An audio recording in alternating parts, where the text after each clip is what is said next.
কেন তারার সাথে তুলনা করছি জানেন?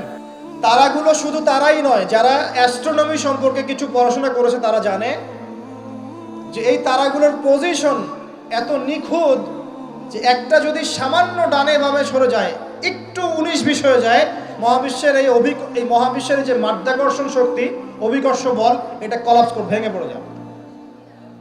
পৃথিবী আর চাঁদের ডিস্টেন্স আছে না? চাঁদ যদি একটু পিছিয়ে যায়, হ্যাঁ, এই জোয়ার ভাটা যেটা হচ্ছে সমুদ্রে, এটার ভারসাম্য নষ্ট হয়ে যাবে। সূর্য আর পৃথিবীর একটা ডিস্টেন্স আছে না? সূর্য যদি এক ইঞ্চি সামনে চলে আসে, এক হাত সামনে চলে আসে, পৃথিবীর অর্ধেকের বেশি অংশ মরুভূমি হয়ে যাবে। আর যদি সূর্য এক হাত পিছনে চলে যায়, অল্প একটু পিছনে চলে যায়, তাহলে পৃথিবীর একটা বড় অংশ বরফে ঢেকে যাবে। কোন সত্তা এত নিপুণভাবে এগুলো সৃষ্টি করেছে? এখন নাস্তিকরা বলছে তো আল্লাহ বলে কেউ নাই। তাদের ধারণা এগুলো এত নিপুণভাবে মহাবিশ্বটা অটোমেটিকলি হয়ে গেছে, এমনি হয়ে গেছে। মানে আবু হানিফা রাহিমাহুল্লাহর একটা ঘটনা মনে পড়লো যে নাস্তিকদের সাথে বাহাস হবে, তো তিনি নাই, সকাল থেকে তিনি আসছেন না। তো নাস্তিকরা খুব উৎফুল্ল, জিন্দিক তারা খুব উৎফুল্ল যে আজকে বাহাসে আমরা জিতে গেছি, আবু হানিফা রাহিমাহুল্লাহ তো নাই। আচ্ছা, আবু হানিফা রাহিমাহুল্লাহর আসল নাম কি বলেন দেখি? ও ওলামায়ে কেরাম কেউ বলবেন না, আমি ইয়াং জেনারেশনের দৃষ্টি আকর্ষণ করছি।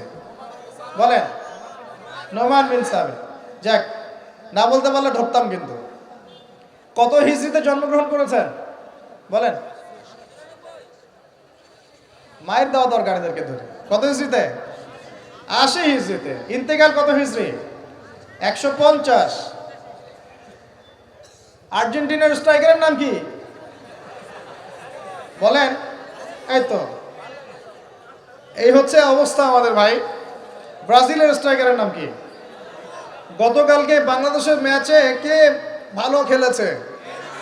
শাবাশ, আপনাদের দ্বারাই হবে ইনশাআল্লাহ। সুবহানাল্লাহ। ভাই, আমি বলছি না যে দুনিয়া সম্পর্কে জ্ঞান রাখবেন না, কিন্তু ইসলামের জ্ঞান বিসর্জন দিয়ে দুনিয়ার জ্ঞান অর্জন করে কোনো লাভ নাই, বরং এগুলো আমাদের পরকালে ক্ষতির কারণ হবে। দেখুন, আল্লাহ পাক কোরআনে এই তারাগুলোর পজিশনের কসম করেছেন। কোরআনের আয়াতগুলোকে আকাশের তারার সাথে তুলনা করা হচ্ছে কেন? কারণ তারাগুলো আপনাকে পথ দেখাবে। কি দেখাবে?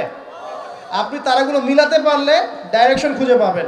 মনে করেন আপনার কাছে কোনো ঘড়ি নাই, কোনো মোবাইল ফোন, কিচ্ছু নাই, আজকে থেকে আপনি 1000 বছর আগে চলে গেছেন। এখন সমুদ্রে আপনি যাত্রা করতেছেন, আপনি দিক চিনবেন কিভাবে? কোনটা পূর্ব কোনটা পশ্চিম? রাতের বেলা আপনি কেমনে চিনবেন কোনটা পূর্ব কোনটা পশ্চিম, কোনটা উত্তর কোনটা দক্ষিণ? তারা দেখে চিনতেন। কিভাবে চিনতেন? আকাশের তারা দেখে আগেকার নাবিক যারা ছিলেন, সেইলর, তারা দিক চিনতেন। এই তারাগুলোকে দিক নির্দেশক বলা হয়। ঠিক একইভাবে কোরআনের আয়াতগুলো যদি আপনি একটার সাথে একটা হারমোনিয়াসলি মিলাতে পারেন, আপনি পথ খুঁজে পাবেন ইনশাআল্লাহ। এই জন্যই বললাম যে আকাশের তারার সাথে কোরআনের আয়াতগুলোকে মেলানো, উপমা দেয়া যায়।